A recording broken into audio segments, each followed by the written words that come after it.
Now, I was sitting down doing what every chronically online person does, and I was talking about VTubers with some of my friends, because yes, I do have friends.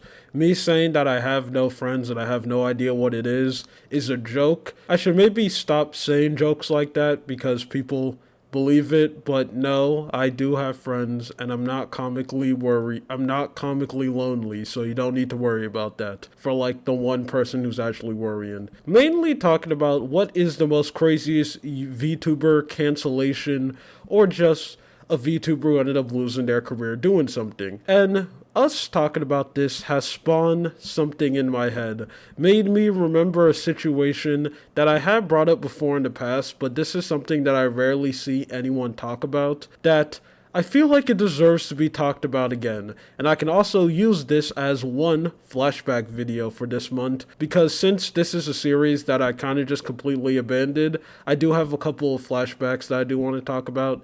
This one first, and then next one, which is probably going to be the next one I'm going to do next week or 2 weeks in the future.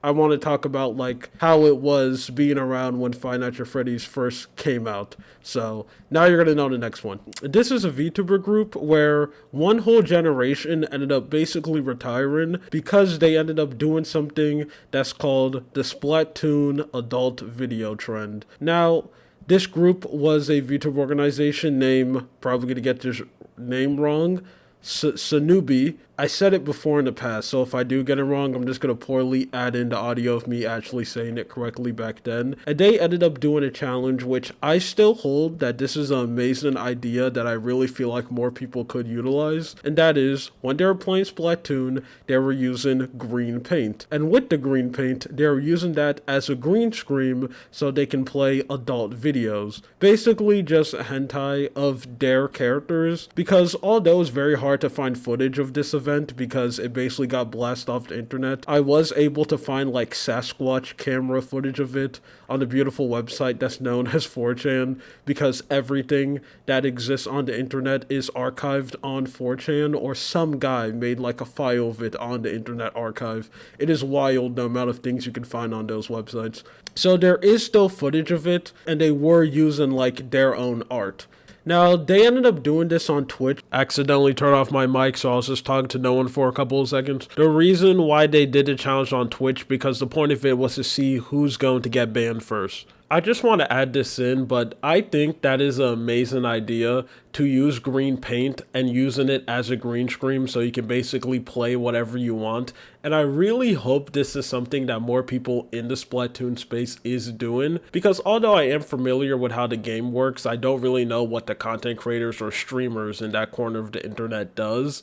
So I hope this is something that more people can utilize. Just please don't use it to play porn. So if there's a chance where a Splatoon content creator is watching this video, or you're someone who's just interested to make that type of content, please, for me, a random person on the internet, use green paint and just play whatever you want on it. That will make me very happy. That wasn't the thing that they had to worry about. The Twitch ban was the small issues. The real problem was this ended up getting the attention of Nintendo. When they ended up hearing about this VTuber group doing this, they ended up posting a response on Twitter. Now, I can't speak Japanese, so I'm just going to use a poor Google Translate version of their response, where they basically ended up saying that they know what's going to happen, and they were going to threaten legal action against the VTubers who ended up doing this. This obviously caused the VTubers to just poop themselves automatically, so they just ended up sending a response saying that they're severely sorry,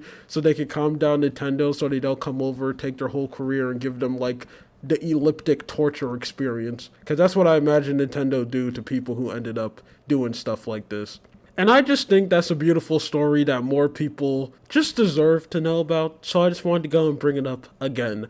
I still think this whole situation has to be the craziest VTuber ban to ever happen, because wow. But either way, I am not done, because I actually have a bonus story, which also has to do with VTubers and Nintendo's. I know this is a situation where I'm very tardy to the party, like I'm literally a couple of months late, but this is still just a thing that I think is very funny. Nintendo actually did threaten one of the most popular streamers on YouTube, who is a VTuber, and it is this Hololive creator right here. I'm definitely going to get her name wrong, so I'm not even going to try to pronounce it, because if I do, their fans are probably going to come and tear me to shreds. But one time when she was streaming, she ended up announcing that she was going to play a modded version of Pokemon Emerald.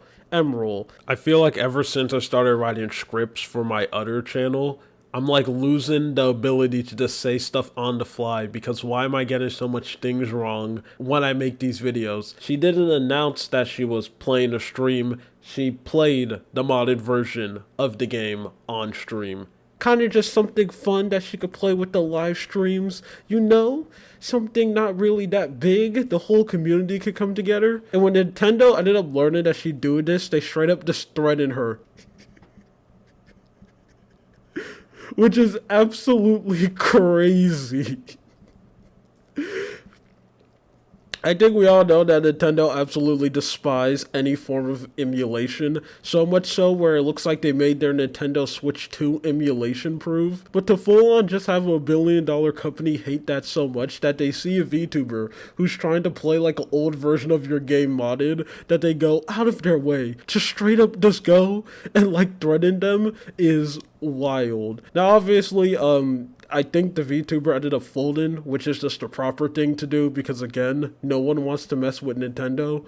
But man, oh man, Nintendo is, I will still say to this day, one of the most evilest gaming companies that ever exist, because wow. At least with the first one, I still do think they overreact, and I don't think you should threaten legal action all because someone decided to do a dumb thing with one of your games. But I can understand if you are Nintendo. I can understand that if you are Nintendo, you are angry that someone did that, so I think venting your frustration is okay, but soon was going too far. But this whole second situation is just absolutely ridiculous. That's crazy. I don't know when Nintendo will get out of their prehistoric way of thinking and actually learn that emulations are good and they're not bad for you, but I straight up lost hope, and I don't think that day is ever gonna come. Anyway, that's it. My name is Lua. This is just something that I wanted to go and talk about. You have a good day or night.